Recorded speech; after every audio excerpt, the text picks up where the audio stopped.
बाटा चौक पर रुके हुए हैं और बाटा चौक पर बुलडोजर द्वारा दुकानों को खाली करवाने का काम किया जा रहा है। आप देख सकते हैं जो अभी बाटा चौक, ये देख सकते हैं आप, यहाँ ये बाटा चौक है और बाटा चौक का ये चौराहा है और इसी चौराहा पर जेसीबी के द्वारा मधुबनी नगर निगम द्वारा ये कार्रवाई की जा रही है और इस कार्रवाई को मधुबनी के सौंदर्यीकरण के दृष्टिकोण से देखा जाए तो बेहतर है, लेकिन क्या ये दीर्घकालीन अतिक्रमण मुक्त कराई गई सड़कें रहेगी, अतिक्रमण मुक्त कराई गई जो कार्रवाई है यह दीर्घकालीन रहेगी या फिर कुछ दिनों के बाद इस पर लगाई जाएगी। इन तमाम बातों को लेकर के मधुबनी हमेशा इस मुद्दा को लेकर सशक्त रहे हैं और आज भी हम आपको दिखाना चाहते हैं कि आज का ये कार्रवाई मधुबनी बाटा चौक पर की जा रही है। हम आपको बात करवाते हैं, एक भैया हैं और भैया से सबसे पहले हम परिचय ले लेते हैं। भैया अपना परिचय दीजिए। मैं मेयर प्रत्याशी संतोष सम्राट, भूतपूर्व विधानसभा प्रत्याशी मैं संतोष सम्राट।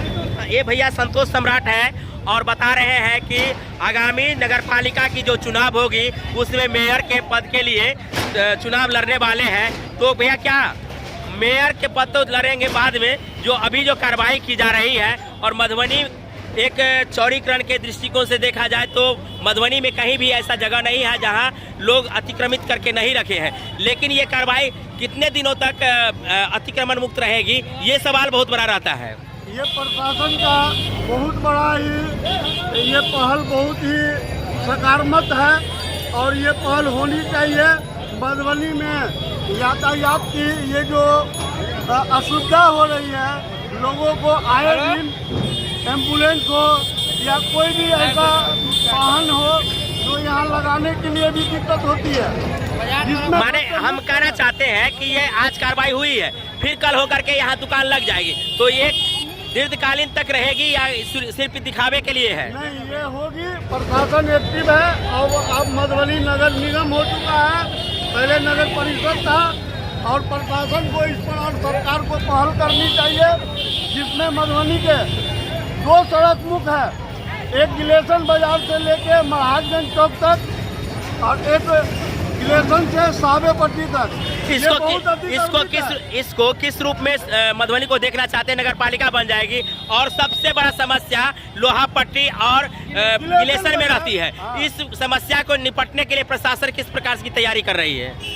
प्रशासन अपने हिसाब से पूरे दल बल के साथ तैयारी में है और ये पहल बहुत ही सकारात्मक है और ये पहल चलता रहा। मधुबनी नगर वासियों का ये इसमें योगदान होना चाहिए कि नहीं? एकदम मधुबनी नगर वासियों का पूर्णतः सहयोग है और सहयोग रहेगा। ये है संतोष सम्राट जी। हम आपको ले चलते हैं आगे और पदाधिकारी से बात करेंगे कि मधुबनी नगर निगम को आप किस सौंदर्यता के दृष्टिकोण से किस रूप में देखना चाहते हैं और सिर्फ वही दुकान को हिट कर रहे हैं जो आगे में है या उन दुकानों को भी हिट करेंगे जो अतिक्रमण करके दुकान को आगे बढ़ाए हैं?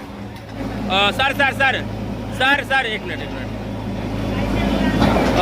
इसको सर आइडेंटिफाई कर लिए कि आपकी रोड कितनी चौड़ाई में है और उस रोड को नाला तक हमारी सड़क है, नाला तक नगर पालिका देख रही है, नाला को उधर हम छोड़ रहे हैं फिलहाल। अभी छोड़ रहे फिलहाल। सर ये जो कुछ दुकानें ऐसी हैं जिसको आप हिट कर रहे हैं, लेकिन जो दुकानें आगे बढ़ी हुई है और पक्की दुकानें हैं उन दुकानों को भी हिट करेंगे? हम बिल्कुल एक नियमित तरीके से योजना बन है। अच्छा, नाला तक कोई अतिक्रमण नहीं होगा। तो ये है मधुबनी नगर निगम के पदाधिकारी जिनके संरक्षण में ये कार्य किया जा रहा है और आप देख सकते हैं काफी भीड़ मधुबनी नगर पालिका की एक बहुत बड़ा पहल, लेकिन इस पहल को हम अभी भी उतना कारगर नहीं मानेंगे क्योंकि समय पर हम देखना चाहेंगे कि ये कारगर तब सिद्ध होगा जब यहाँ दुकान सड़कों किनारे नहीं लगेगी। आज अतिक्रमण का ये दौर है जहाँ सड़क किनारे जो दुकानें बनाई गई है उन दुकानों पर हिट की जा रही है। और हम आपको बता दें कि आज का ये कार्रवाई मधुबनी के बाटा चौक से महिला कॉलेज जाने वाली सड़क में हो रही है और इसके बाद मैंने क्रमबद्ध ये कार्यक्रम चल रही है और हम आपको दिखाना चाहते हैं ये कार्यक्रम और आप लोग हमारे साथ बने रहिए और देखते रहिए मिथिला दस्तक की खास खबर।